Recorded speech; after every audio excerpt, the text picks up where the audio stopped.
Devon! Hey, William. Are you into salt? Oh, yeah. Well, girl, you better have a big old grain of salt when I read you what the Mail on Sunday has written.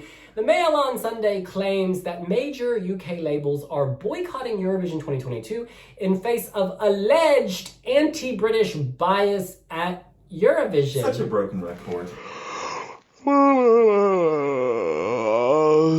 Whatever. Broken indeed. Should we talk about it? Let's do this! All right, Devin, let me walk you through this. So on Twitter recently, there was chatter that BMG may not continue its partnership with the BBC. Nothing has been official, but this was chatter on the Instagram, on the internets. Fast forward, the Mail on Sunday writes an article in which they claim to have inside information, which says, quote, record label BMG, which spent £25,000 to fund Newman's entry, is understood, ain't no source, it's just understood, to be among those now refusing to repeat the exercise for next year's contest. Pause. Do they know how much was spent on Sabina Babayeva? Girl, we ain't in Baku, we in London. Continuing, other major UK record label bosses believe European countries are prejudiced against British artists and say they would not go near next year's Eurovision after the way the voting panned out this year. Of course, with the BBC coming last with James Newman in both the jury vote and televote and overall. 0 points.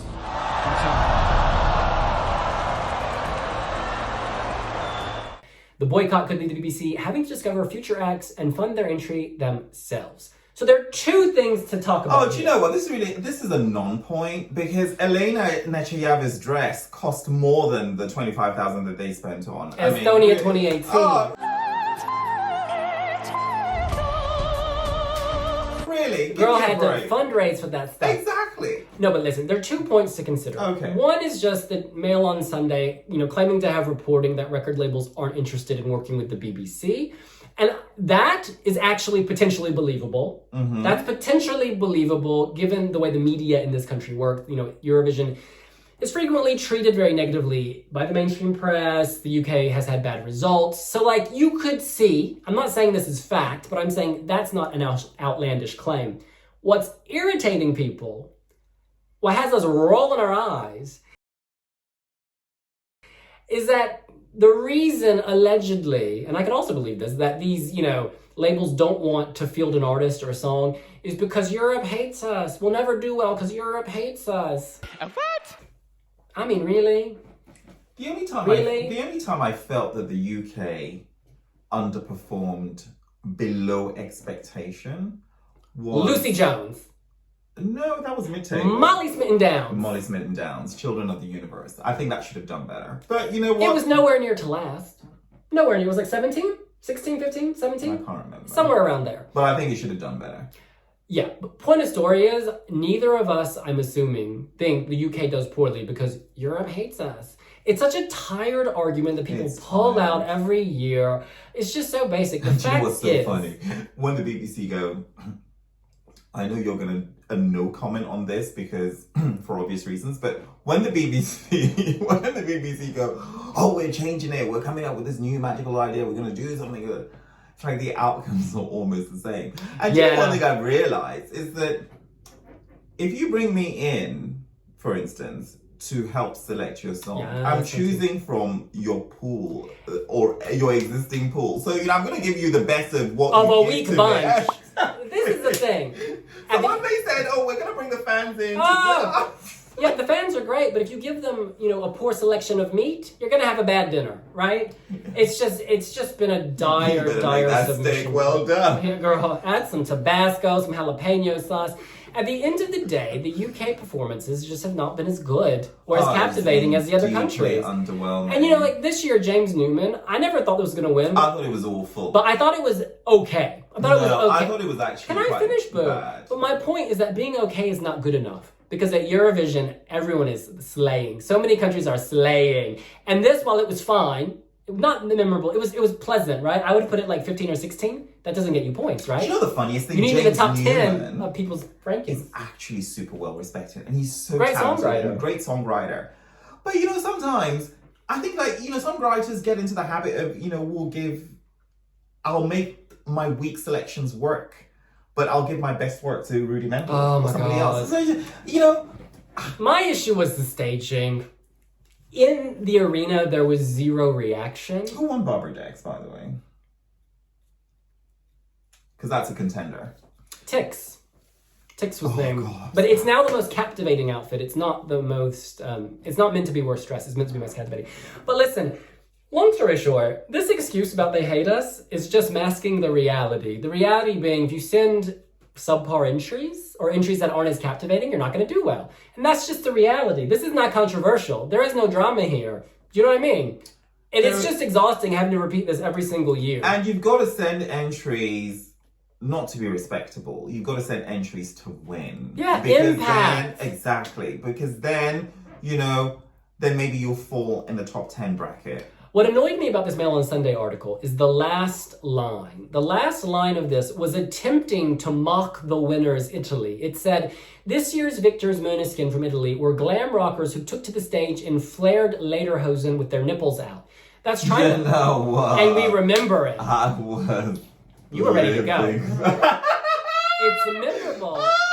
But yeah, they had all that, but they also had a good song, a memorable song, a high impact song. You take things in the round. More power to them. I'm the staging. They looked good. Yeah, I'm the staging and everything. I mean, it wasn't my favorite song, but it was just light years better than anything the UK had sent in recent years. Let me tell you what else made me laugh. In this article, the headline is about Paul McCartney. It says, even Macca couldn't win Eurovision for Britain. But you know what? That was a long time That's ago. actually true, because Paul McCartney reached his peak a few decades ago. So if you think Paul McCartney is the answer to the UK Eurovision woes, there lies the problem. yeah, there you go. Therein lies the problem. It says everything. Therein lies the problem. It's just exhausting. Can we just tell me who would you like to see represent the United Kingdom at Eurovision? Well, first of all, my heart goes out to Girls Aloud. Oh. Because that is like devastating news. Sarah Harding, icon. My God. That's so upsetting. The first article you actually wrote for Wiwibloggs ever, your application article, was about why Girls Aloud should sing at Eurovision. Do you remember? Yeah, but it wasn't very complimentary. At the time. But the thing is, you are a deep Girls Aloud fan. Oh, are obsessed with massive. it. And I know that you were really upset with this Oh, news, my so God. It's awful. It's just, Awful. it's upsetting. Putting that to the side, who do I want to see? You know what? I don't necessarily need a big established act, Devin. That's where we differ. Well, again, in this article, they make this point. They say, if there's no music label, the BBC might actually have to choose their own act and find new talent. Oh, so terrible. Oh no, Molly Smitten-Downs, that was great. She was wonderful. And even though the result was not as high as many expected, what a great discovery. It's not bad to go back to BBC Introducing. I'm sorry. BBC Introducing has discovered a lot of good talent. Go back to that. Your country needs you. We're flying In the flag all over the world. But they were a big act. Scooch? When I at the time enjoyed they it. competed. Yeah, I mean, that's No, but prior to them competing, they were known, they had hits in the charts, a catchy song, I'm not gonna lie. When that comes on, I don't skip it. But You see, when we were at the Steps concert, you were like, oh, it would be so great to see Steps at Eurovision. I was, but then I read the comments that Ian made about Eurovision, and I'm like, if you can't respect the platform, I don't want you on the platform. I'm sorry. You have a sound effect on that. Yeah, you shouldn't go to Eurovision if you don't respect Eurovision. I'm sorry. I think morally, there's just something. So I was a huge fan of them at Eurovision, but after that, no, not my soul. Not my soul, but who would you like to see? Alexander Burke. Shane. Oh, well, hold up. Hallelujah. Oh my God. She's a moment. The night she won X Factor, I had tingles all over this body. I would love her. She's amazing. Shane Ward, Leona Lewis, What? Paloma Faith, Ellie Goulding. What about Jessie Golding even? What about Jessie J? She is rumoured. And you know the funniest thing? She's not opposed to music competitions. No. So she could Killed it in China. She killed it. She could actually, yeah. And when I think there are a certain number of artists who have nothing to lose, she has nothing to lose. She's already proven herself time and time again. This would just be some fun, right? Well, She ain't got nothing to lose, girl. She ain't got nothing to lose, girl. I'm not so sure. She ain't got if she's nothing to got lose, nothing girl. to lose. I'm not so sure. What about Fleur East? Yes. Because you know the big rumor was that she was like the backup for James Newman if he said no. There was a rumor. Oh, really? Yeah, that's you see, I think she would have been better. She's a performer. And She is a performer. She can move. She can sing. Paloma Faith, you know, I would love to have her at Eurovision. Dua Lipa, but she's gonna fly that flag. She's gonna fly that flag for Kosovo. I never told you that. Obviously, we have talked about my interview with her, but I never told you that after our interview for Billboard magazine, I asked her. I said, "Do you know what Festivali Kungis is?" And I was like, and she was like, "Huh?" I was like, "FIK, F-I-K, the Eurovision selection." She's like, "No, never heard of it." And so I was like, a part of me died. I was like, no. I love the way you were perfecting your selfie with her. Though. You know, I was a bit heavier back then, and so I was trying to mask, but it didn't work. And it's a really unflattering photo of me, but she looks amazing. I think you both look good. She looks good. She's beautiful. She's also really nice. She's like nice. It's nice when someone's actually down to earth. She's so like of the younger generation, just like not judgmental, like namaste. But I always feel with those who have like multiple flag options, it's interesting because Kylie Minogue has said she would go for Australia if she was to go, which surprises me because I would have thought she would go for UK. Girl, she's got to represent Australia. But you know, Australia, oh wow. To be so far away from her homeland and then to sing for them in Europe. You know what, when she overcame cancer, I was just like... Rooting! You go, girl. Like, I feel like she's golden. No, that's the name of her album. Oh, and that's what she is. She's golden. She's just like this life force. Love her. Oh, I love her. In any case, any final thoughts on the nonsense about they hate us? Because they don't. By the way, they don't. Dua Lipa's topped the charts all over Europe. Ed Sheeran's topped the charts all over Europe. Oh, wait, but Europe hates us. Clearly not. But clearly he's Irish. not. But she's from Kosovo. There would always be an excuse. Honestly, the Beatles, hello. But that was a long time ago. Oh. Cliff Richard, who else? Bonnie Tyler. That didn't go so well in Eurovision. In any case, that's what we think. What do you think? Who do you want to see represent the UK at Eurovision? What do you make of that article and the alleged anti-British bias? And do you think the labels are going to give up on the UK next year after this run of bad luck? Let us know here on Wiwibloggs. With all due respect, when you start spending Sabina Babayeva figures, come talk to me. 25,000 and they're complaining for a big major music label. I mean, it's embarrassing. That's like the cost of what?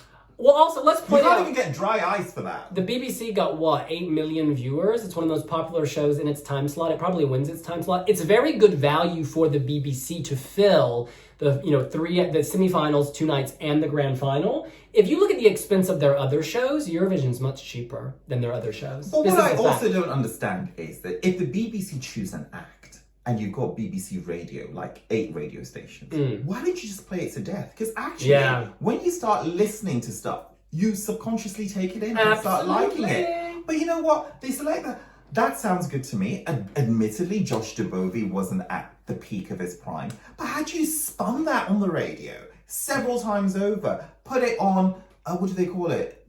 A-list playlist. You would start to like it on some level. No, I know what you mean. You know what I mean? They don't do that. But again, that selection was just flawed. You had great artists, great singers, but that song was not good.